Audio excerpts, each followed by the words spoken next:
It's the Vegas Toy SquadCast, starring Vegas Toy Squad. Hey everyone, welcome to episode number 33 of the Vegas Toy SquadCast. Woo! Welcome. There is much rejoicing going on in this mug. 33. Now that's a big number. Yes, it is. We haven't talked about numbers for a while. We have it, but that is a big number. Do you know why? Yeah, but I don't want to get into it. Oh, okay. Well, my reasons might not be the same as yours. I'm thinking theological. Oh, okay. Oh. It's a numerologically, it's a master number. Oh, see? There you go. And we all know Walt Disney was a member of Club 33.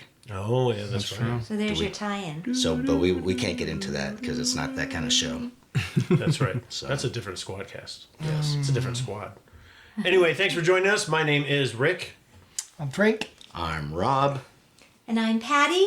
We have a very special guest today. Ross is with us. Hello. Everybody say hello to Ross. Hi, Ross. Hello. Ross, tell us about yourself. So I am an avid board game enthusiast and a sculptor by trade. So An artiste in the room.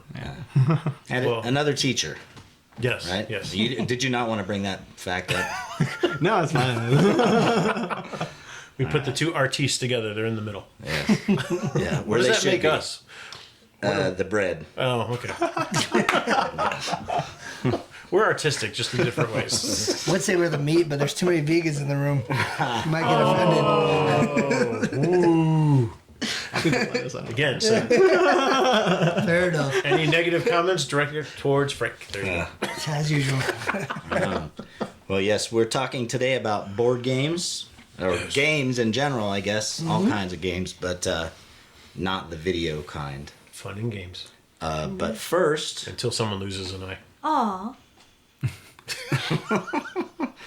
This went dark all of a sudden. It's a heavy night. I think it's because of all this Dark Crystal watching. Ooh, that is Well, hey, stuff. let's talk about Dark Crystal. Anybody else watching that show? Oh, yeah, we're watching it. I just haven't got past episode 2 yet because I started watching Titans. And Oh, really? Oh. Maybe, I guess we have to start that. yeah, I'll pass the Blu-ray your way. Ross? Oh. Dark Crystal? I haven't had time. All right. And Frank, you're not... I'm started still yet. catching up on a lot of things, and Dark Crystal's going to take a lot of my time. Yeah. So Yeah, It's so good. I watched the first episode, and I can't tell you what it was about because That's I was right. too We busy. talked... Yeah. that's right, yeah. Last episode about the dynamics of it, and I just was obsessed with all So the... good. It's It's incredible. beautiful. It It's is. really It's a pretty. We beautiful have show. 3 episodes left. And then I don't know what we're going to do. I know, you got to wait till season 2. Maybe start watching The Boys. No, they're finished. They're You're finished. finished? Yeah, we Yeah. finished The Boys. Yeah. I don't know you finished. Were it. you I here started for that one, episode yeah. 32? Yes. Oh, yeah, you were. I might have been. So far behind. Physically. It was- Yeah. I might have been. Sorry. Aw. So I'm going to start. I'm excited with what I brought to the table. What did you bring to the table today, Rob? Mega Constructs is killing it. That is pretty cool. Although Rick brought up the point, what I'm bringing is the Mega Constructs Game of Thrones set, and it's Jon Snow and the Night One of King. several. Yeah, there are a couple sets out, but the point Rick made is these just came out. September 15th was the release date. Mm-hmm. The series finale was a couple of months ago. May. Like, Yeah, a while ago. Yeah, me. Yeah, is there a timing thing? Issue It's here? like you wait to put the toys out for the show after the show is canceled That's Maybe it's true. to keep the hype up for the... for all The the, prequels. Oh, for the prequels, extra maybe. stuff. Yeah, but This is the anyways, filler. I mean, Lego just can't. Look at these figures. Look at these minifigures. Lego can't compare. They are The details- detailed for minifigs. I'll give you. I mean, that credit. looks like Jon Snow. It does. So, anyways, very cool. And we also had to get, because we're big Game of Thrones fans and big Ross is Building Blocks dying fans. because Ross is an avid Lego I know. collector too. I'm So a I'm Lego not person, alone in the Lego. I think he you're beats me. outnumbered. I think you're he has me outnumbered. beat. So yeah. All right, but Lego doesn't have Daenerys and Drogon. No, The room went silent when you guys all looked upon this, and everybody's jaw dropped. it is. That's a Whole great room went dragon. This is true if you're just listening. Jaws are very on cool. the floor. It's really a cool set. That I mean, is. it was a little pricey, but for Game of Thrones and building sets fans, I don't know if Lego's ever going to get the license. I mean, it's too adult. But Yeah. before we move on, how large is that wingspan on that dragon? nearly 3 feet. It's huge. Yeah, it's and the wings are like a fabric. So it once we get it built, Thank you. we will post pictures, Very nice. and I'm sure it's going to be cool. But I'm curious though, because Lego has been doing a lot more 14 plus, like even event builds and Right, stuff like yeah, that, yeah, more they have. team related sets. So So we'll see. who knows? how that Maybe. goes. Their latest series of blind bag minifigs came out. So they have a shower guy, and it's hilarious. So like he comes with a little towel that you put around, but when you take the towel off, he's got bubbles covering. That's amazing. One of the funniest minifigs I've ever seen. That's amazing. Man in shower. Oh my Man in goodness. shower, yeah. He comes with a little shower cap, a rubber duck, a Wow. back brush, and a. I'm sure everybody immediately takes the towel off Oh yeah. if it's not already on there. That's amazing. Yeah, That's pretty What's funny. We thought it was funny. So what? Yeah. Are they still protecting him so you can't feel like if they mastered that? This one, I only got 6 so far, and they weren't double bagged. so you they're can only tell. single bagged. So you can I tell, can yeah. feel for the rubber they're not ducky Disney. if Yeah, I'm they're looking. not- Last ones were Disney, so Oh, that's true. Right, and then these, they're pretty unique. So they each have pretty large, unique pieces that you can kind of figure out which one is which. Yeah. you always double bag it when you're with Disney. Yep. So that's it for me. That's All what I'm excited about. That's what I'm going to be working on here pretty All soon. right. And Frank, what did you bring to the table? I brought an entire He-Man collection that was given to me by my friend Jim Kristoff, and this is his childhood collection. And I went home for I don't know, about 2 weeks ago, and he just brought it to my house when I was there and asked me if I wanted it, and of course. I mean, he's got almost all of them. I'd say almost all of them, but there's like, I don't know. How many I in feel the like there's whole? hundreds. Rick knows how many are in the whole collection. There's a lot. There's a Yeah, I lot. don't know the exact number. I would but- estimate you have about a third to a Yes. fourth of them. Yeah. A fourth of them? Yeah, Okay. maybe. Well, because once She-Ra came out and the Hordak. That's a all little the Hordak half of ones, that's a yeah. little part of the collection. Well, now it's mine. It used to be Jim's. Thank you, Jim Kristoff. Just gifted it to you because he knew you're a Yeah, toy guy. he's a fan of our show and cool. knows we hunts for toys. He hunts for toys for us sometimes too. So if he's a fan of the show and he gave that to you to bring back, it's for us all to divide up evenly, or what? I don't know about that. We can talk about that afterwards. That's very cool. And this is what, from the 80s? Yes, sir. Yes, sir. The original He-Man toy line. Original. Yeah, I got a few of the originals up front here. Just He-Man, Skeletor, and some of Skeletor's minions here, aka partners. Who's Evil she? Lyn here. This is Evil Lyn. And this figure always drove me crazy because like her staff was always like noodle-like. Now, Can hey, never like put it. you know, Don't even. I know what happens to some guys, Rob, but not in He-Man. Well, it might, it's I mean- probably getting up there in age. Not It's, anymore. No, but in Wee Man. I don't know. Yeah. Too funny. Sorry. I mean, That's very cool. they do live in Eternia, so they might be really old. So Crazy. I know something that will help with that. well, yeah. With her noodly staff. Okay. All right. Is it a bomb or? Okay, so Is this a moving on one? Yeah, Is this moving where on. you cue Rick to say moving on? we're Yeah. moving on now. Moving on. Need a cue to say that. Rick, speaking of Jim Kristoff, Is that who brought this Marvel Legends into my hands? Wow. it sure is. I tell you what, I have a love-hate relationship with Walgreens because they have some great exclusive Marvel Legends, but I'll be damned if we can find them anywhere here in Las Vegas. There's no way. So this lovely Marvel Legends character, Emma Frost, she was just released, about a month ago or so? And, people post on the internet all the time, oh, I found her here, I found her there. I have yet to see her anywhere in Vegas. Our friend Jim Kristoff, he was he saw one of Rick's posts on there and says, "Hey Frank, what Marvel figure we were looking for?" I was like, "Wait a second, I don't collect Marvel figures. I didn't post anything in there. Was it the Great Thorbowski one. I'm like, that's the Build-A-Figure? Oh, the Build-A-Figure, yeah. I'm like, is that what you're talking about? He's like, no. And I'm like, I didn't see that Rick had just yeah. posted like minutes before. It was but he literally saw minutes, it. yeah. He saw it. He's like, I'm going to go look for that tonight. I'm out. And I was like, And he found it. And was this Chicago? Yeah. yeah, Or Chicago the region. area. It's in Indiana, but it's like okay. Chicago region. Yes. Chi-town. So Frank had to fly back to. Oh well, you went back to see family. I right? did. Not just for that. Not just for. No, I had to go. I had to just go pick for up his Emma. thing. Yeah. Pick up his action figure. Las Vegas is a literal wasteland when it comes to any of that stuff. Walgreens exclusive, Target stuff, Walmart's. Yeah, it's really forget hard to about see it. any of It's, that over here. People I are don't on know. top of it. There's Either too many that or like collectors. because I actually talked because there's another Walgreens exclusive that just came out about a week ago. The New Mutants Danny Moonstar, and I talked to one of the Walgreens people, and she's like, "Yeah, they didn't send any of us." I'll tell you that story on the next Squadcast because I should have that one in hand by next time. But Okay. I'll save that story for next time. That was another trip around the country. Okay.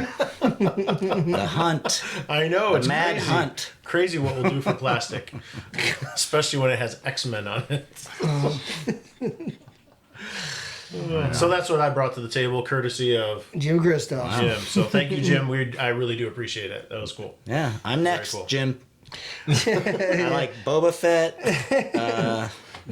Don't buy him Boba Fett. He probably already has Yeah, I it. probably don't need it. But yeah, that's cool. Thank you.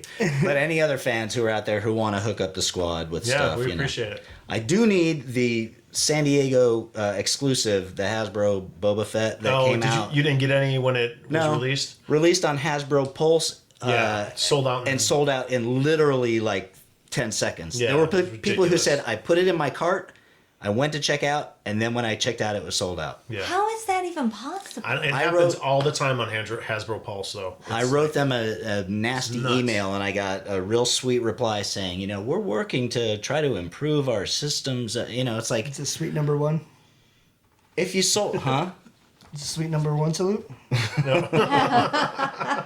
It's like, what? Why don't they like money? Why do they not want the thousands and thousands of people They who do. ended up not being able to buy these figures to buy them? I don't Yeah, I understand don't the get it. strategy. They do because people They are don't make fawning money on the over it. aftermarket. Yeah, they don't make it on the secondary market. I know, You know. but they have people still buying their toys. Like, oh well, I couldn't find Boba Fett. Maybe I'll buy this.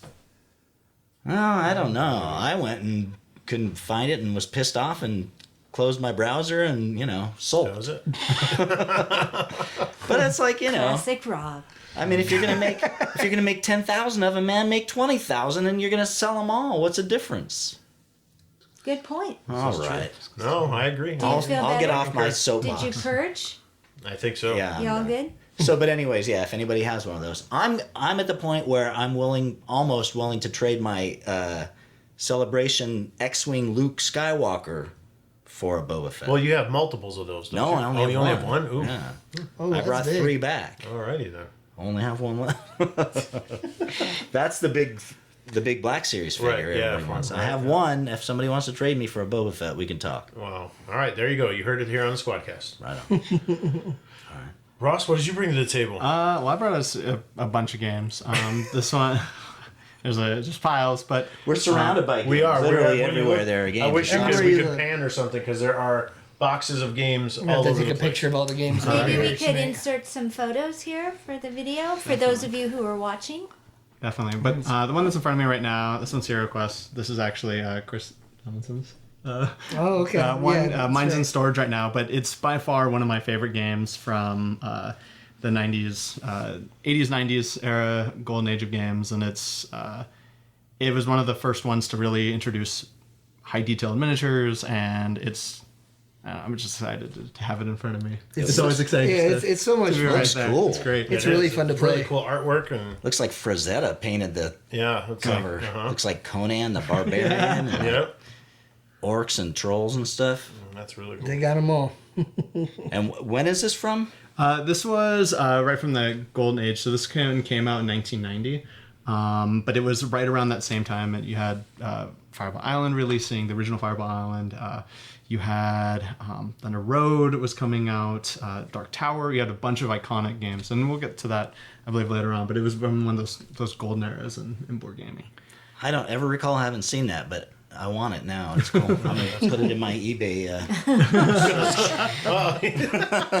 Good luck, sir. That's awesome. Patricia, do you have anything you want to share? I do, actually. We have been playing a lot of games of late, which is part of where this topic came from. And by far one of my favorites that I've played lately is the new one. Well, it's not that new anymore, but it came out at the end of last year from Disney and Ravensburger, Villainous. I've heard good things We about played that it the other night with Rick and his lovely wife Kim and his daughter Maddie, and we had a really good time, except that it was complicated and a little bit long, but it was our very first time playing it. Then we played it the next night with our daughter, and it went a little better. So I definitely want to play more. I'm obsessed with it. They have 2 expansion packs. I want those, please, pretty please, for Christmas. So, Jim? you know, I'm Jim. just so enthralled with it, and I want to play as all the different villains and kind of learn them all. So. Yeah, it was fun. I liked it. I mean, like you said, it lasted like about 3 hours. But, you know, we were learning the game as we were playing.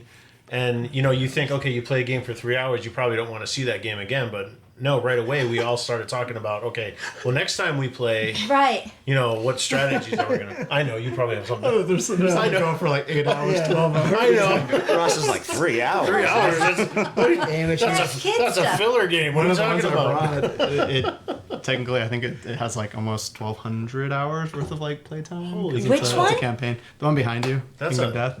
No, Oh, The huge wow. box. eventually bring That's in. a job. Yeah. Wow. It's. Wow. I've not finished it. So anyway, I'm very excited for that and for what else comes. What from lies it. ahead with Villainous? Yes. We had it for a long time, and we always thought it's so complicated, like everybody said. But it wasn't. It's not that complicated to learn, but it's sort of complicated to play. Because there's a lot you have to think about, and I don't want to just do a whole thing about it. But you have a character, then you have all of these different things you have to be aware of about your character, and each person is so individualized. So your gameplay might be different. Well, it will be different from my gameplay, and it'll be different from his gameplay, and everybody's gameplay is different. So in that sense, it's kind of intriguing, but then it's like there's just a lot to keep track of, and then you need to be aware of what everyone's objective is so that you can try and defeat them. Right. So there's just a lot that you're multitasking with, I think, but I'm up for the challenge. I think it's that kind of a level. It's taking it a little bit deeper. So much detail, though, down to everything. I mean, it's just... Well, it's Disney, so... Oh, it's just perfect. So when we played it last night, we found a villains playlist on Spotify from Oh, that's Disney, funny. and we had that going just to create more mood, and it was awesome. I think, too, like, we have experience with card games and the mechanics of those different games. So I think that helped us a little bit. That's what I said to Robert after. I was like, thank God we played with them the first time, because they kind of helped fill in where we were scratching our head going, we can't find that in the book. Yeah. So you guys are seasoned game players, so you were able to Well, help us. Obviously not if I think 3 hours is a long time. Well, seasoned. I didn't say word. maestro. I guess I'm just an amateur. I dabble. Yeah. So if you haven't caught on by now, you know we're talking about games. So we're just going to get right into the heat of the subject, I'm assuming, since we're all...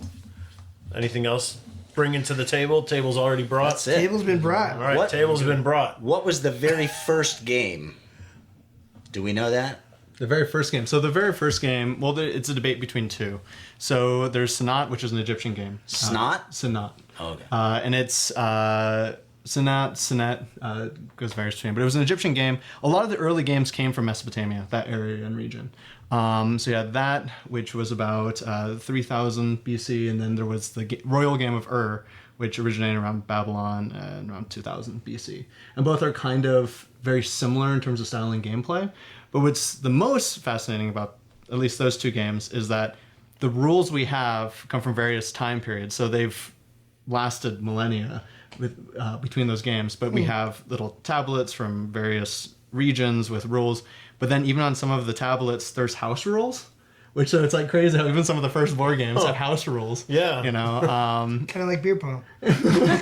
So those are at least like the first two major ones. But it's really interesting. Like even think about like backgammon, all those That's came out crazy. from that one the region. Fertile Crescent. Yeah, Is that what they call that region? It's amazing how most of the board games came from there. And then in terms of like Eastern, there's quite a lot of Buddhist games that were around, but most part we consider the whole entire.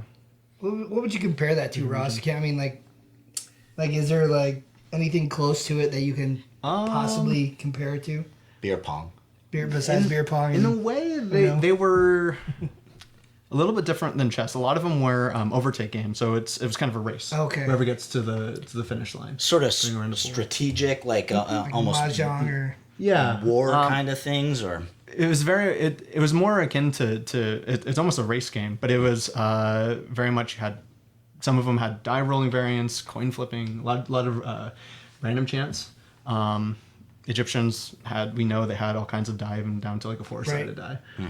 But a lot of the original board games were die based and random, which I think is crazy that here we are now still using die 5,000 years later, and still so tossing the dice. tossing the cubes. Love it. But yeah, so at least from like history wise, that's the origin. that's incredible. That's the really dawn. incredible. Fascinating. I had no idea. Have games ever been bigger than they are right now?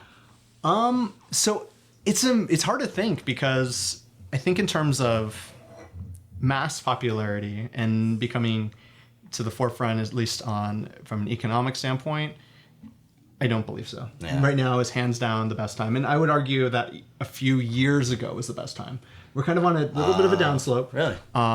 But I would say probably between 2005 and like 2016 was where everything was at its peak and pinnacle. Yeah. And the problem now is that the market's been becoming so saturated that you have people buying fewer games because they already have a beefed up collection from that, 10 years. So the market's slowing down, and then you also had big companies buying out a lot of the small indie companies that were popping up, and so the market's kind of just turned into Consolidating, few giants sort of. who just pushed out a few games here and there. Yeah. And now it's more consistently releasing like here's version 2, version 3 And of a game, Right. rather an than new ones. expansion packs Exactly. and that Well, kind like of, the extra Munchkin. money makers. Yeah. When we were at the Comic-Con, I was like, oh my gosh, how many versions of Munchkin do I need? Yeah.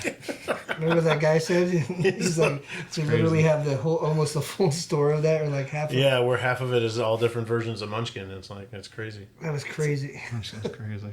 Oh, that game. So then there's a certain genre out there of gameplay and game geeks who like collections, who probably only buy all of the Munchkin different sets or all of the different cards sure. against Yeah. humanity or Monopoly, I mean, that's so There big. you go. There are a And lot of that's a versions big of one, that, right? Yeah. right? Life, Clue, they keep doing different versions. So some people might be a beloved game, and so they buy every version that's available. That's insane. I don't know anybody. How many versions of Monopoly do you have, Rob? How many Star Wars Monopoly That's what I'm games? saying. There's got to be at least 6 or 7. And Star Wars Clue, Star Wars Family Feud, Star Wars Monopoly. Yeah, we could. Well, yeah, I mean, everybody sort of collects things. Not everybody, but collecting is big now, and gaming is big. So it's kind of like they can go together. And the cool thing is like what's really interesting is how many new types of mechanics are out there now that weren't around. And so even a lot of people fill out their collections with, I have one game from each major mechanic type.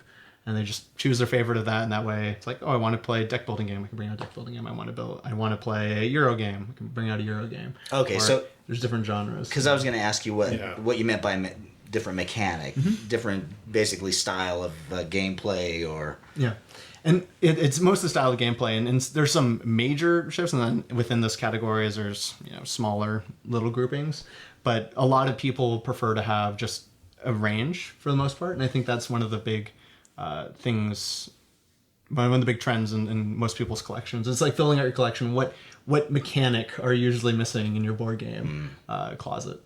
So when you have someone coming over, and it's a lot of them too, like for example, the big split difference is you have American games and Euro games, and most American games are very cutthroat. you're all against each other. There's only going to be one winner. But it's usually you're stealing from other people or at each other's throat most of the time. And Euro games is very much you're kind of playing for victory points. You're not really going and harming another person. You're kind of playing around them to beef yourself up. So it's a lot of not very direct conflict. So it's really interesting. You have people doing all kinds of, I don't know. I'm silly question, but I'm sure you're familiar with Forbidden Island. Yes. Like that, yes. where everybody kind of has to work together in order to... Kind of. So I'm trying to think of one of the big basic ones. I would say worker placement games is a great example of a Euro game. So worker placement is you have... I'm trying to visualize board in my head. Yeah. But you basically have a region where you're placing workers, essentially, and you only have a limited pool of workers to do a specific task, right? But once one player puts that worker on the board, that specific task is now occupied so no one else can play it. So you're not directly stealing from someone else, or you're not directly conflicting with someone else, but you've just impeded other people for your own gain. Or like Catan is probably the bigger Euro game. Same with Ticket to Ride. I've actually heard of Catan. Yeah, and when Ticket to Ride, it seems like those are really popular. I mean, most people that would play like a normal, I don't know if you would call them normal, but like your typical board games like Life, Clue, that kind of stuff, have been picking up Catan and Ticket to Ride. Which is interesting because both of those are very much Euro games in that basis. Sort of cooperative play, or at least more friendly. It's not necessarily really. cooperative. It's just indirect competition. Okay. You're not directly... Everybody's got their own goal. Yeah. Okay. It's not kind of, I'm out to get you and I'm going to destroy all your things. kind of a thing where Like that Like Villainous Munchkin. game. I think Munchkin's more cutthroat than Villainous, though, because Munchkin, you can really stick it to someone, Or the big one, too, with Euro is there's no player elimination, usually.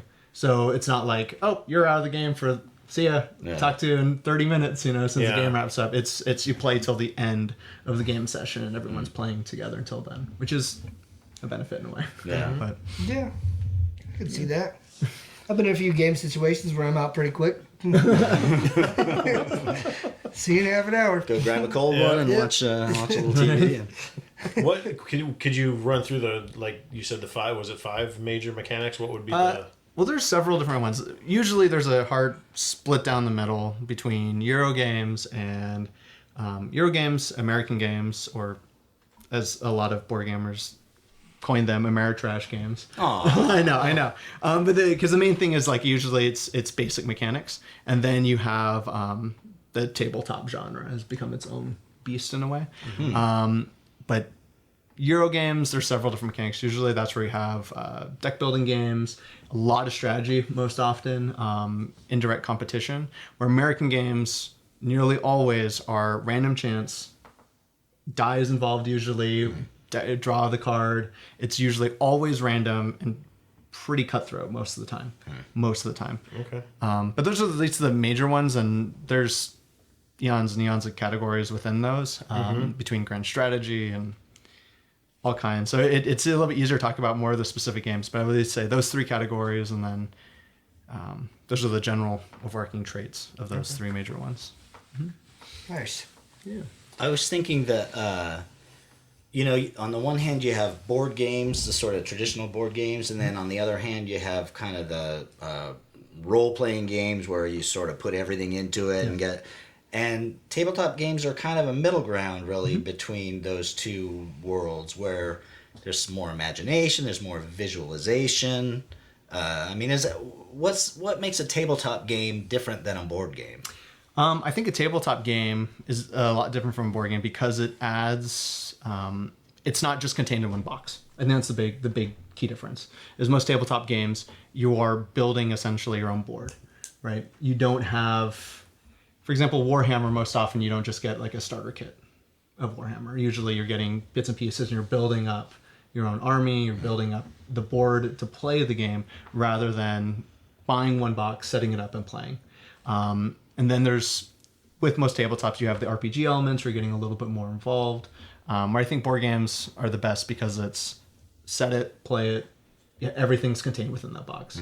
And then you have the opposite end of just role play where you have your books and you can just survive with that alone. And what's interesting is that there's so many And your variants. Yeah, and your dice. You're right. Sorry, and your dice. Every bag of die. D&D? Is that what you guys are talking about? yeah. Referring to? Ooh, maybe some D&D.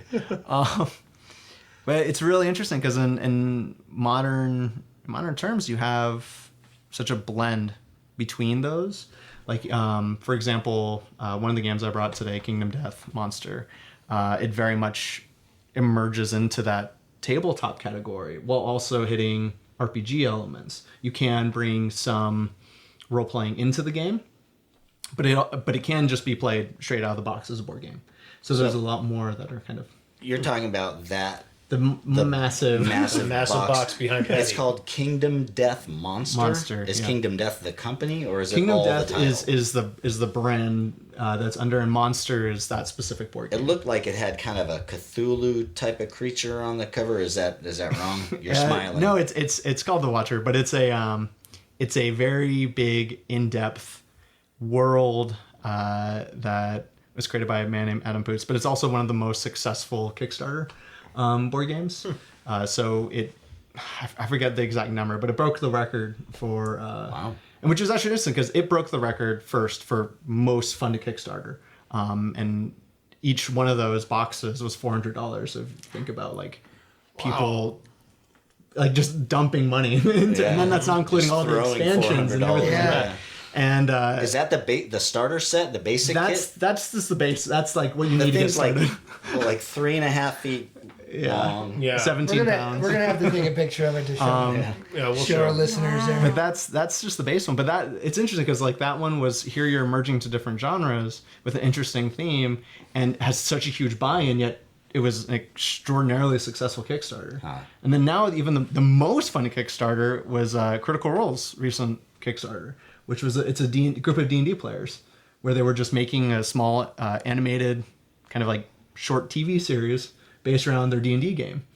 And that is the world record breaking Kickstarter right now. It's like The actual animated series. Mm-hmm. But it was funded by a D&D group. That's their whole entire, which it's great. Like board games have even taken over most of the crowdfunding.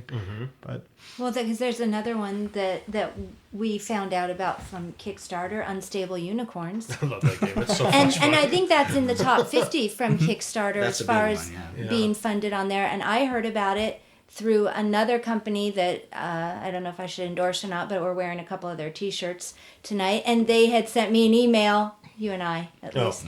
I guess I should say I got Thundercats on. T-Turtle sent me an email a couple years ago and said they were doing this game, and I checked it out and I really loved it. It was the only thing I've ever backed on Kickstarter. Something about T-Turtle it spoke owns- to me. T-Turtle owns the game. The, don't they? the artist works for T-Turtle. I thought it was a fun game. It was- It's a lot of fun. Yeah, I like that one. But that's interesting because who would have thought these games would get blown up on Kickstarter, but they Right. really are. and Now now you they're can everywhere. find it at Walmart, Yeah, you can find it at Walmart. yeah, and All the bookstores, Barnes and Nobles. Target and stuff. Go on down the line. You can Which find one? it. Oh, Unstable. Unstable Unicorns, Yeah. you know, it's just yeah. They have interesting llama to see something expansions. start. I was going to mention one of our listeners, Jen, that commented on our post that I had made about Target and how many games that they're selling now. It's like, it's crazy. it's obviously become very mainstream. People are playing games. More people are staying home and, playing games, obviously, because you see them everywhere now. I'm perusing the clearance aisles all the time for new games. Well, that's the thing. Because- Target, like, they put it out there for a little bit, but then when they put it on clearance, it's like, the last couple of games that I got, I think I posted them on the VTS site, was Visitor and then this Shadows in the Forest, and they're so cheap and It's so much fun, They're though, fun too. They're really little fun games, and you know? interesting. They really are. But it's like it just shows too. Games aren't just for kids. Look at all these adult themed games. Yeah. I think that was like the major shift because you had like all the classic games. So I think of like came out like 50s, 60s, and some even a little bit prior. But most of them revolve around adult problems for the most part, and like kids can get involved with them. Like life. Like, But they're like Monopoly, right? Like, Clue? Wait. Not so much Clue. but all those major games were so adult oriented that I think they stood the test of time because adults were into them and they would teach their kids that, and then you were playing with a group of adults. Whereas you had like the golden age between the 80s and 90s which are most of the people now buying board games. But that era, all the games were geared for kids. Right? It was toy designers coming up and designing the games. Yeah. And so you had, all these parents buying games for their kids, and then kids would play them, destroy them. Wasn't that right? Was it catapults and Crossbows and crossbows and catapults? Yeah. I love that game. I love that game. It was That was so a great game. It was so hard to You play basically correctly just than somebody you else. build like walls and you just destroy them with either a crossbow or a catapult. It was great. Sorry, I didn't mean to And it get came, you with, I it came with like little heroes and monsters Yeah. too that Yeah. you could set up there. set and them up and you could take them out, and it was great. that was one of them. But like, I think that was one of the big things was you had this trend where everyone was buying games for their kids. It was specifically a kid culture kind of a thing. Yeah. And then now it's very much in the adult space, and they're making games like, here's the adult games, and here's some that you can play with families, you can play with kids, which I think is maybe it's just that generation like where they made the games for us as kids, and now it's kind of we're now going back to it as a kind of re-explore, and they're re-releasing. But What do you mean? yeah, exactly. With kids. What do you mean? Do you think the push when was that? Maybe 5-6 years ago when they even had commercials on TV for family game night. Do you think that push to have family game night, do you think that helped or harmed the industry? I think that really helped it.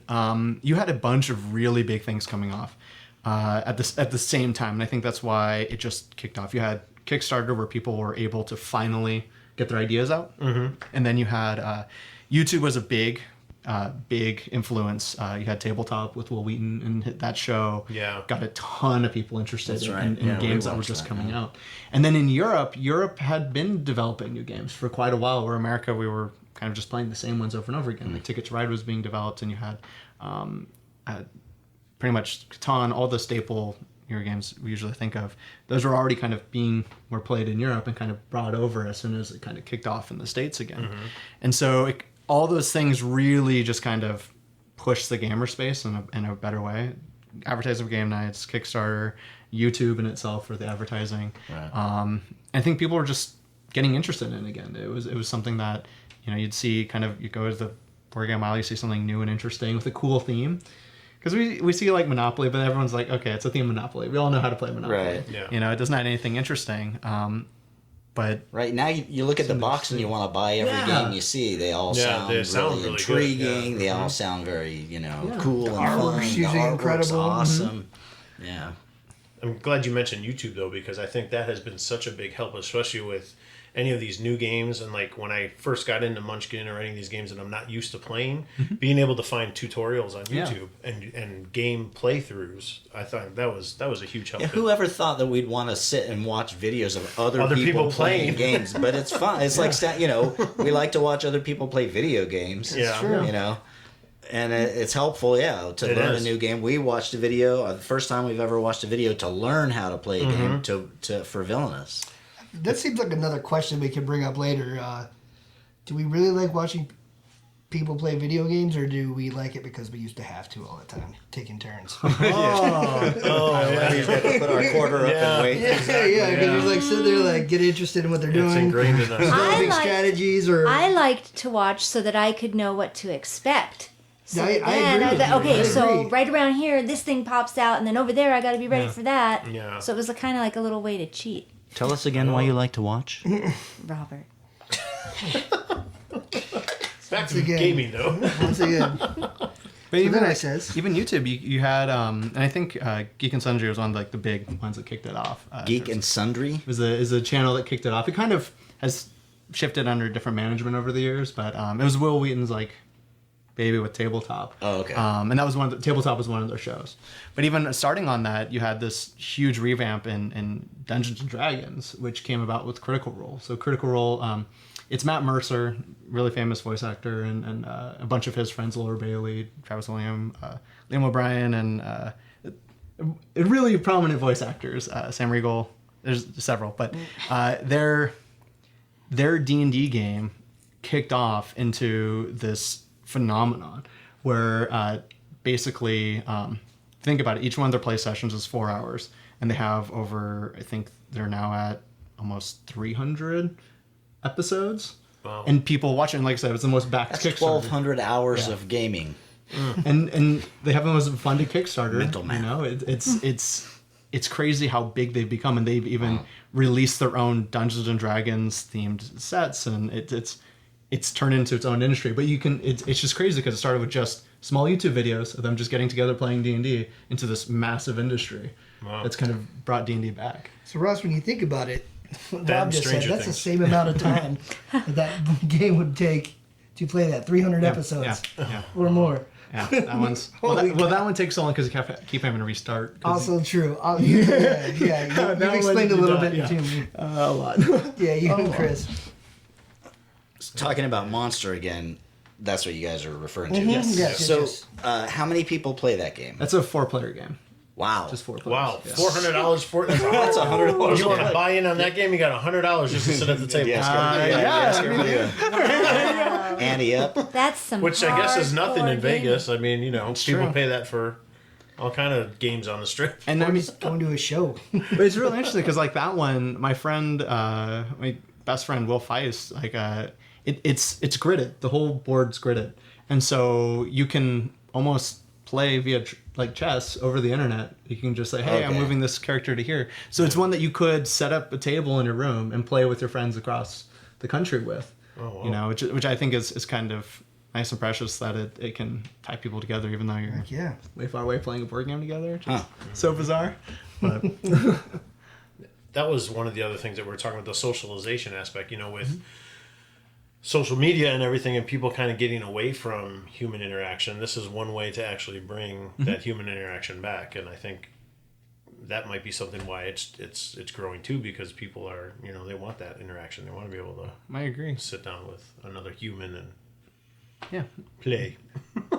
No, I hands down Vanquish agree. them. Versus like Vanquish that. Yeah. Cutthroat. Yeah. No, there's obviously, there's something. I mean, for 5,000 years we've been playing games, you know, against one another or with one another, and so there's that Human family ego. aspect. They be playing games with me at work all the time. Sorry, bad joke. It's not a joke, though. They be playing games with me. Moving right along. So what? Besides Monster, what are you playing right now? what am I playing right now? Well, I've been trying. Or should we say, what are you not playing? Yeah. Well, I've been really busy doing art things recently, so I haven't had a ton of time to play some of the newest releases. But last major game I played was Dungeons and Dragons. But besides D&D, which is usually fairly constant, I'm playing some of the Legacy games, which is something I've been really getting into. So Legacy is this new genre of mechanic. I think it was helped develop, and forgive me if I'm wrong on this, but I believe it was Rob Lowe who kind of designed. The Rob Lowe? Yeah, I think he's the one who designed. If I'm not mistaken. You're not yeah. legally bound, but Yeah. you know, by But if Also, people again- might be angry at you. yeah, exactly. That's what I'm saying. Commenting. Oh, sorry. But I believe, if I'm not mistaken, he's the one who designed it. But it's basically a mechanic where it's a usable board game. Once the board game's gone through and done, it's done. You can't go back and replay it. So it's, for example, one of them's over. About one of them. you mean like a disposable? Yeah. So it's This? No, not that. Where is The it? War of the Rings? No, it's over there. Never mind. It's so. Oh, I see. You want me to go get it? Yeah, if you don't, because it's really interesting. I can show you guys. Like, I'm going to be how it off is. camera for a second. Not that you can. But it's just really interesting. It's like it's a little bit easier visually, but it's a usable board game, which is from a concept, it's really hard to picture. So Pandemic. Okay. yeah. So have you guys if you ever played Pandemic before? No, I've heard of it. So Yeah. it's an iconic another Euro game. Oh, sorry. Okay, it's Matt LeBlanc and Rob DeVoe. I'm sorry, Rob DeVoe. That was Like wrong. Matt LeBlanc from Okay. Friends. Anyway, So different than Rob it's Lowe. yeah, I know. Sorry, it's been a while.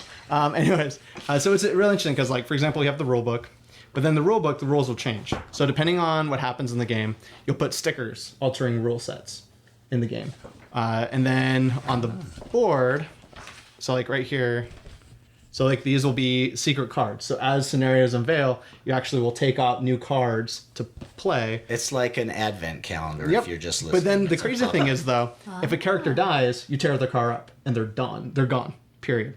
Or like for example on Pandemic, you might have a region on the board where it's dead and gone, and you cannot go to that area again. Ever again. Yep. So there's a few different ones. So they have Pandemic.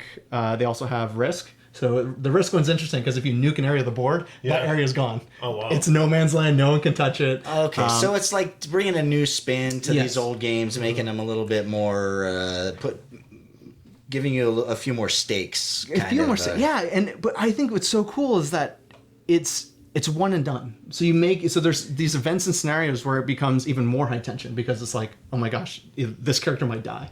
Do we save this character or do we let them die? And then if they die, you're tearing up their card, they're gone. No one can play as that character again. They're out of the storyline, they're gone. I don't think I want to tear up a card I paid for. But I think that's the thing, though, is because at the end you have this beautiful, and this one's brand new, but you have this beautiful marked up board where everyone's experienced this game together, all these stressful situations, so you can like talk about it, and you're like, oh, remember when this happened? And you're like, oh, remember Mexico City when we got out and did this one thing. And so I think it adds this really interesting kind of role play. It's almost like a homemade game kind of thing. Yeah. That you just actually were going along the whole time. And so like my friends and I, we've done one of the Risk ones, and I haven't been able to play through this one yet, but like everyone signs the board at the end of it, and it's just like we've kept it as just like a memento for like those gaming sessions because it continual and last. Oh, wow. It's an interesting concept. Oh, yeah, sorry, yes. But yeah, this just came out. I'm trying to think of.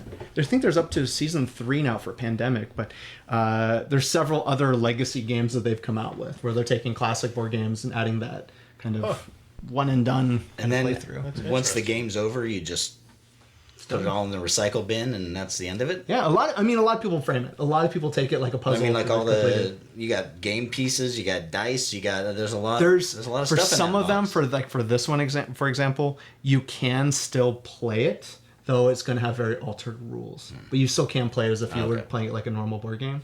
And I know some of the more recent ones, they've added it where it's even more so like that. You could just pick it up, play it again if you wanted to, or you could use the special variant rule sets. I think to prevent the waste of, well, that's done, you know. So Yeah, that's so final. I really like it. It's an interesting. You know, can you imagine how intense it would get? I mean, Well, yeah. no, Yeah, I mean, you can. Tempers would flare. Yeah. So, anyways, I just got the Betrayal House on the Hill version of it, okay. and that's when it's haunted house, spooky, Yeah. scary. Yeah, see, that's but when I'm excited Too to real. be diving into. See, my son just got into Arkham Horror, Oh yes. so he's learning the Yeah. mechanics of that and trying to I forgot which version it is, though, because I guess there's 3 or It's 4 a- different yeah. versions.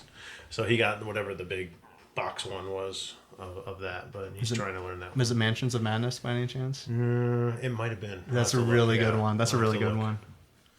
And that's an interesting one too because it has a digital app that tracks a lot of Oh, stuff yeah, for yeah. you. Mhm. So it makes it Did you ever play any of those one night games? We did Yeah. one of those. Those were interesting. like the too. Ultimate Werewolf. Yeah, or like we a- did. I think it was one night with aliens. Okay, The alien yeah. one, yeah. Oh, I want to do the werewolf one. I keep seeing it at cons, and Yeah, it's. What are I we can bring talking it. about? I have a copy of it. How would you explain that game? I mean, It's usually they call them. We have the exact terminology, but it's intimidation or betrayal mechanics. But it's intrigue. Oh, that's it. It's intrigue. It's all an intrigue game because you have one mystery person trying to blend in with a group of right. people. Yeah. it's like Mafia. Yeah, and all of it's a variant of Mafia. Right. That's what I've gathered from it. So it's like with the werewolf one, somebody or a couple people are werewolves in the group, and you're And you trying have to figure out. It was just who- While weird the because werewolf is you play it with murdering the people. app, Mm-hmm. and you're like, okay, everybody has to stand up, and now everybody close your eyes. Oh, and see, now, I'd love to try. this person and this person open your eyes Yeah. and do this, and it's like so. But it's it was- all based on the phone. Yeah, it was. Okay. There was an app that. But you even have some board games now that half of it is digital, which is so interesting because you think like board game, we're getting away from this digital nature, and then we're bringing this digital aspect in to assist. So you have, I think the first bigger one was the XCOM game based around the video game Alien, series. yeah. But the XCOM board game, you need to use a digital device in order to play it, because half of the prompts come through digital device. You'll have random events popping up through there. But then some games like Mansions of Madness, or the Star Wars one down there, Imperium Assault. Oh, that's over here. Oh, that we're there. That one now has a digital app too, which helps assist general ease of maintenance essentially. So it like you can keep track of characters or cards that are occurring, just to make it a lot easier, so not saving stuff between game sessions. Yeah, But that's it's just handy. It's just interesting, this digital integration back in the board games. Well, I'm sure there's going to be, or if there already aren't, I'm sure there are. I mean, like Disney is doing this. What is the new thing called? Inside or Lego?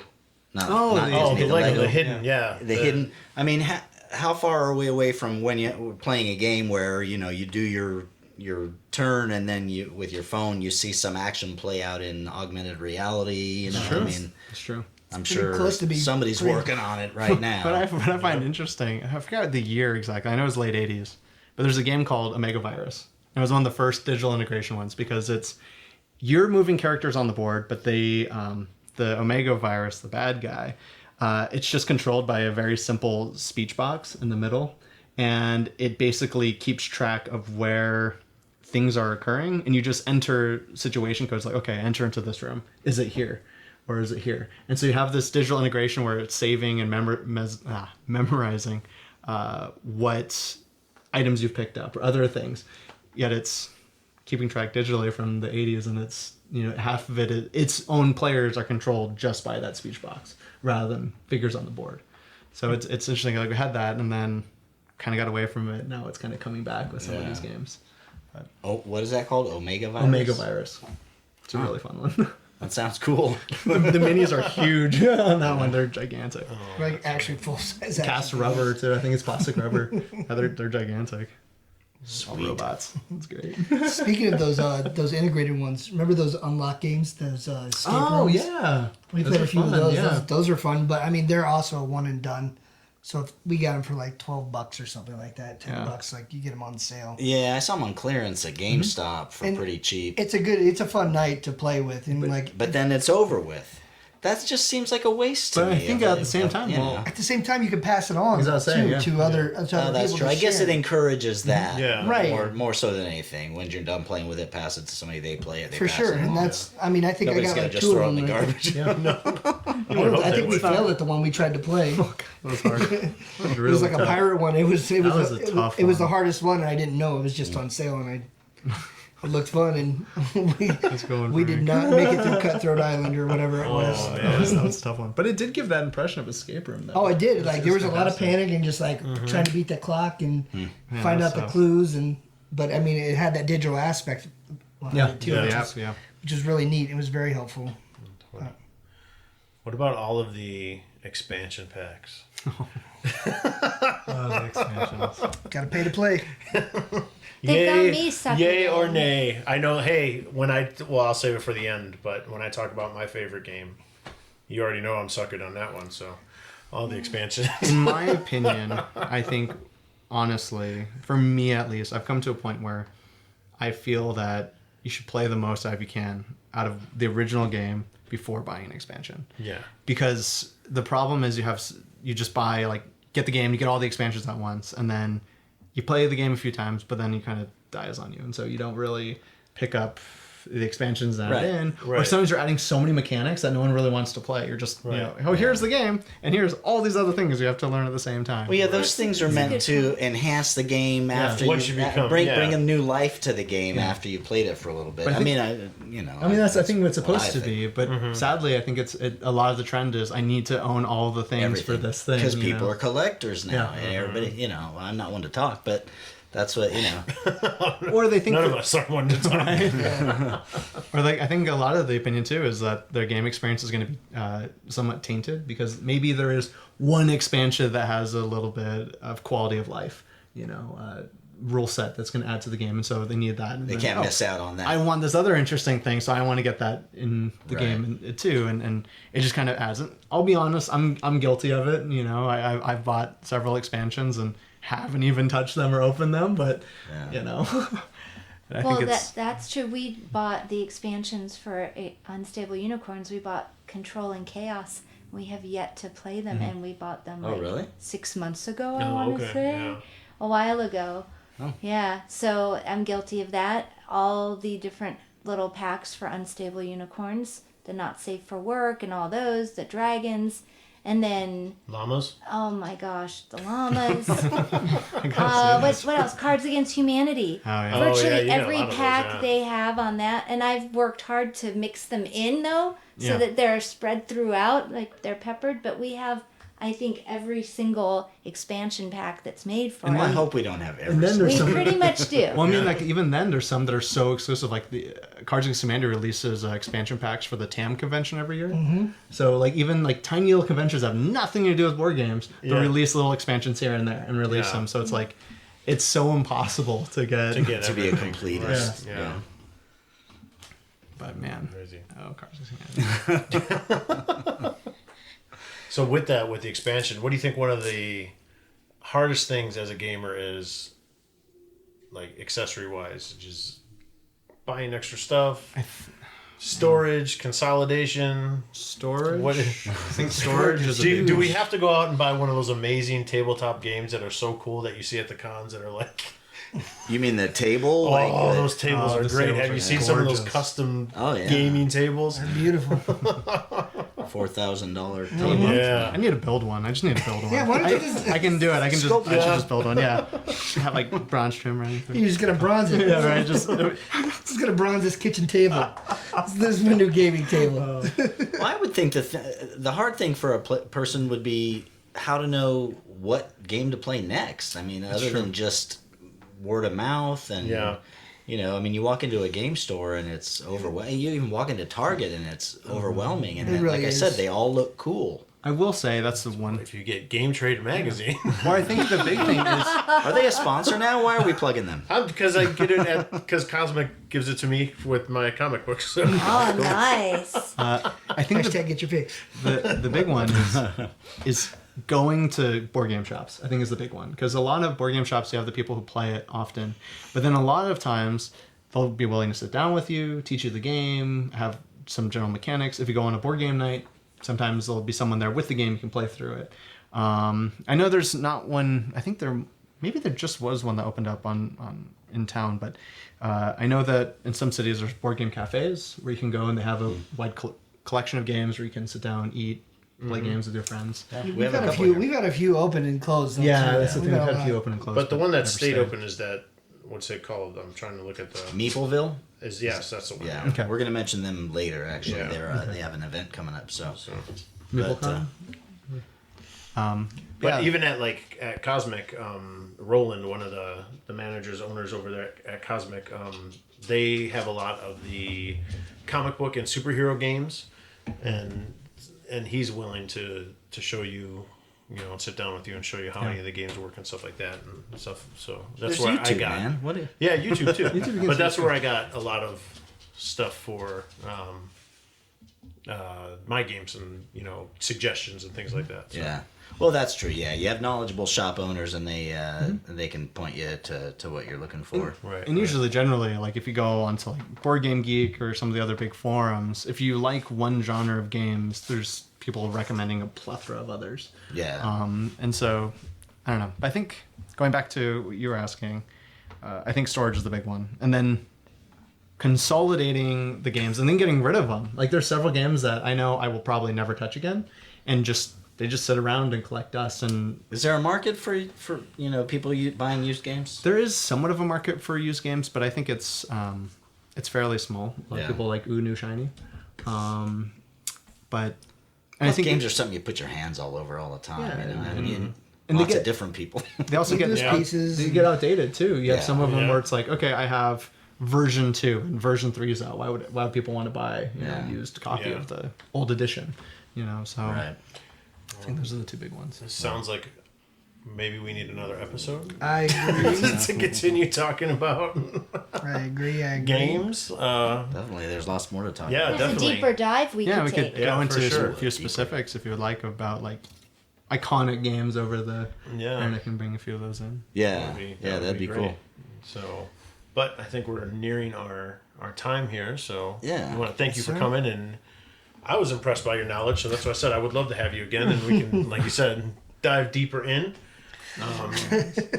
We were going to finish up though with just talking about. Do you have a clever name for this, or are we just going to say, we're going to talk about our? I didn't have time. Didn't have time to come up with anything, but I'll start. Go ahead. We just want to talk about one particular game that we like, or that is our favorite, or whatever, that we are recommending to our viewers / listeners.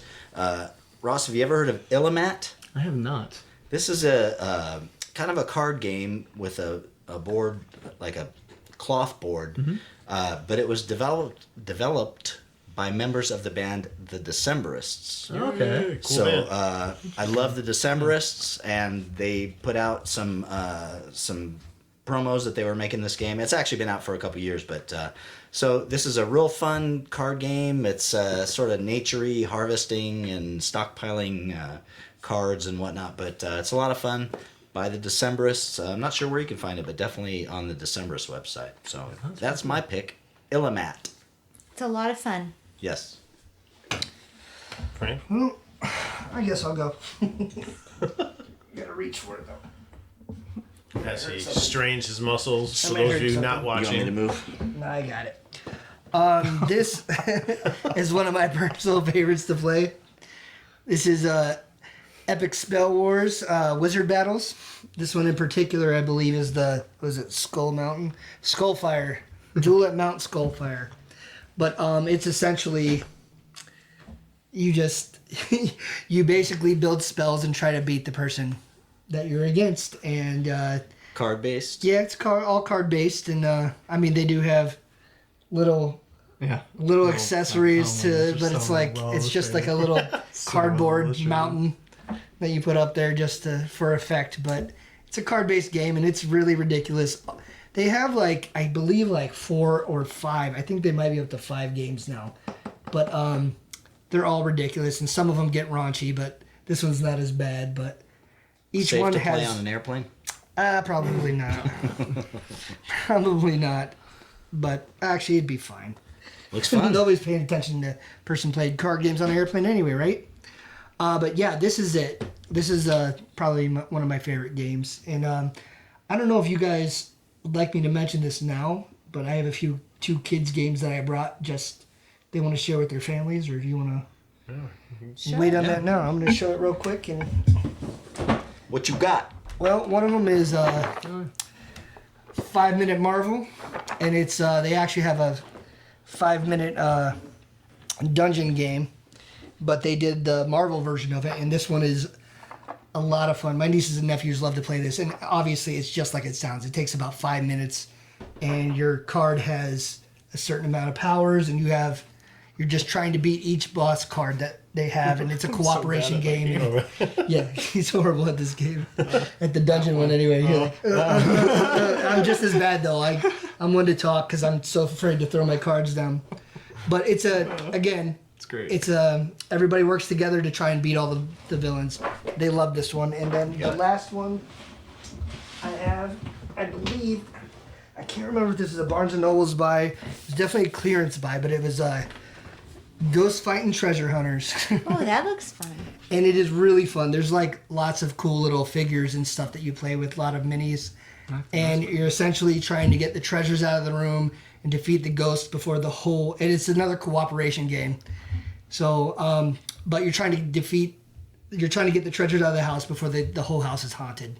Wow. So it's a lot of fun, and it's pretty quick, and it plays really quick. So Family fun. A lot of family fun. And again, I don't remember if this is from Target or if I got it from Barnes & Noble's on clearance, but it was just a real impulse buy, and the kids are coming over for family dinner, and I needed a game, and I picked that up, and it's awesome. We play it all the time. It's cute. It is, and the figures are really cool looking too. I love the little ghost.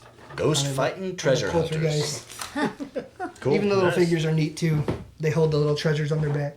Nice. Rick, what did you have? I didn't bring it because it is the bigger, geekier box of my favorite game is Smash Smash Up. I'm hooked. I love that game, and that's when you're talking about the expansion sets, that's one of the things that I don't get all of them, but oh my gosh, like that last one I saw, it's got sumo wrestlers in it. So how could you not buy sumo wrestlers? So Smash Up is you pick 2 factions. So you could be something as crazy as tornadoes and fairies. You could be sharks and dinosaurs, and you put those two teams together, and that's your team, and you try to battle against other people to win bases. So I love it. My whole family loves it. It's become a tradition the past 3 years that everyone in the family gets an expansion set that kind of fits their personality. So so it kind of works. I think you got an expansion set for me, didn't you? Yes, Frank got us the bear set, which is one of the best factions to play with. If you have the bear cavalry on your side, you're going to win a lot of bases. Oh, wow. Should I do some recommendations? Yeah, do it. You're the I guest. can grab something for you if it's. Well, I think. Well, I'm gonna give a few. I'm gonna give one kids, one group, and then one like you're a hardcore gamer. So confess my Word of the Ring right down there. So this one is by far my favorite, like insane one. So if you're a Lord of the Rings fan, Lord of the Ring is by far one of the greatest ones. It's only a 2-player game. So it's like you're going to sit down with someone to get to know them. Wow. But one person plays the Free People and one plays the Armies of Mordor. And it's basically whoever, either you destroy the Free People or you destroy the ring. And it's absolutely fantastic. How nerdy do you have to be to play the game? Like, what level of nerd do you have to be? Ultra nerd? I will or say, if you can know, a standard nerd if you play know this game? Lord of the Rings, it makes it thematically better. Yeah, I was going to say, knowing Lord of the Rings, it makes it thematically better. In terms of gameplay itself, you get really into it because the tables are so unbalanced, but balanced in a way. So, like, for example, Free People, when your people die, they're dead. Mordor can keep bringing back armies. And keep bringing back orcs and summoning and summoning and summoning. So it becomes a really interesting battle of wits. And it's really great because Sauron gets angry and like you're limited on like what he can do because he's trying to find the ring and spending his resources to find the ring and all that. It's great. So I would highly recommend this one if you're like a bigger gamer. For groups, for groups. Wow, that's heavy. I would recommend Betrayal, House on the Hill, especially with Halloween coming up. It's an amazing game where you're building a haunted house as you go. So you flip tiles. I don't have one here. I can't find my copy. I lost it somewhere. I've been looking for it for like a month. Say the name one more time. Betrayal at the House on the Hill. At the House on the Hill. And it's a super unbalanced game made by Avalon Hill, but it's by far my favorite because it's just fun. It's not balanced, but it's just fun. You're building a haunted house, and I would say those two are like my go-to games of anytime. That one's adult like games. Well, okay, just so games in general. Adult games for kids.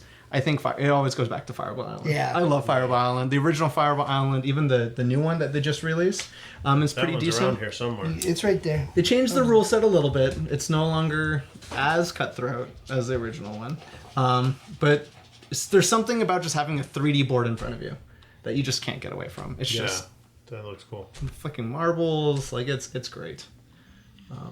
Looks fun.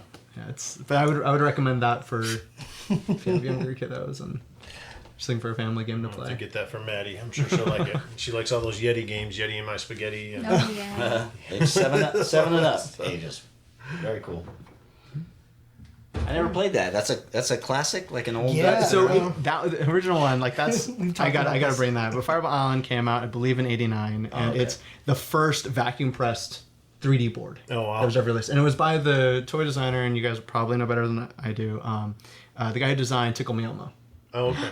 Same. He designed that as well, and it became world over. It's collector by board games or toy enthusiast. It's a gigantic game, and it's actually funny because if you look at Child's Play, right, the original Chucky movie, it's one of in the toy shop. It's like being advertised right away. So if you watch, you can see like them smashing through and seeing like Fireball Islands being tossed to the side.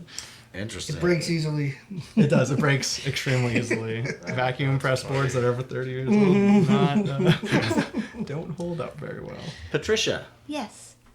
what you got? What you got? What's your fave? Well, another one. I already talked extensively about Villainous, and it's hard for me. I love games so much. I have so many favorites. But another one that we've been playing quite a bit of lately is an older board game called Dungeons. And for me, it was my very first real kind of Dungeons and Dragon type of game. Back when that first all hit, it seemed like it was mostly the boys in my class that were doing that, and so it didn't really appeal to me. And then I kind of missed the boat on it. But I do love dragons and sorcery and all of that, and I love board games, so it just seemed fitting. And we've played it a few times, and I know it's nothing like the real actual D&D, but it's D&D light. Like the real D&D. It's D&D light, It's and a nice introduction. it's awesome. It's so much fun. And again, we had dungeon music in the background, and That's we our had thing now. candles. When we play a game, Yeah, we you have music. put the We music set the on. stage. We Create had the candles. experience. Do that too. We did have some popcorn, and then we had the dungeon music, and it just made it like a real cool vibe. Yeah. And you can that's play another- 1 to 8 players. You could play by Yeah, you play by yourself. yourself, yeah. with that. And I Because think it's pretty like, cool. Each person is doing their own thing, just trying Yeah. to accomplish their goal and Yeah. get out of the dungeon. But that's another one I think was from the '80s that they've just recently brought back. Dungeon.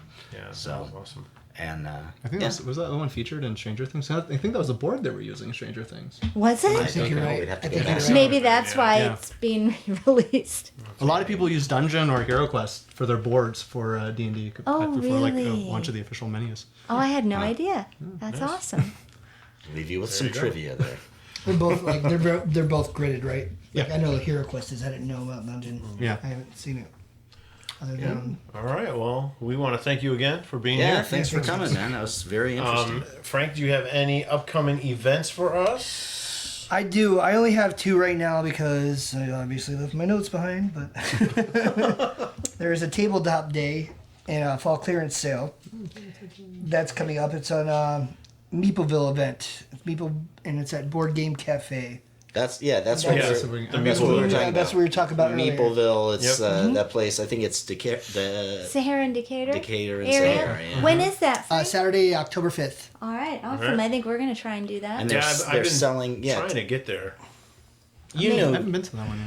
Yeah, that's. I think what I know of the event, because it's been going on for a few years, is they try to get rid of any of their old stock or games that just people aren't using anymore at clearance prices. And I think if you are a member of Meepleville, you can have a table there for a price or whatever, and you can sell your old used games or games that you're not using anymore and things like that. But I've seen people post that they've always gotten really good deals and good games. You know, people are really good about making sure everything's complete, or if it's not, telling you what's missing, or that kind of stuff. That'd be really cool to check out. What's the date on that? Again, October 5th.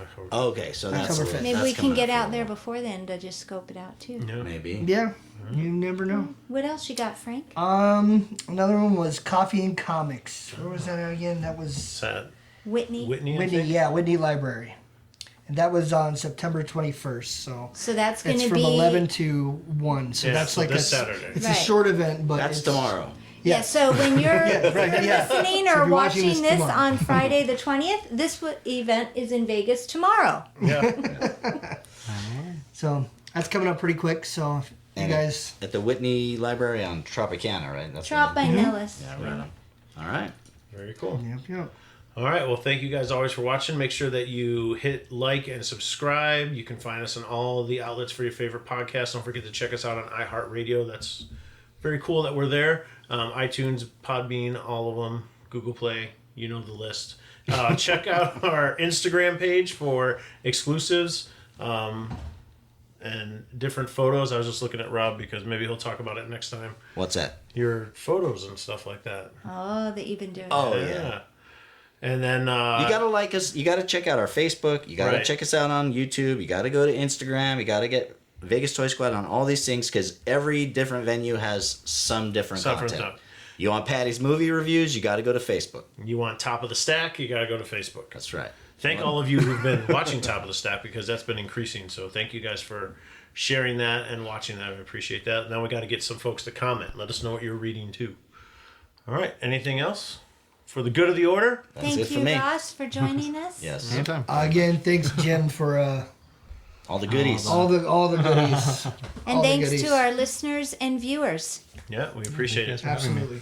All right. So we are VTS, and VTS is Out. out.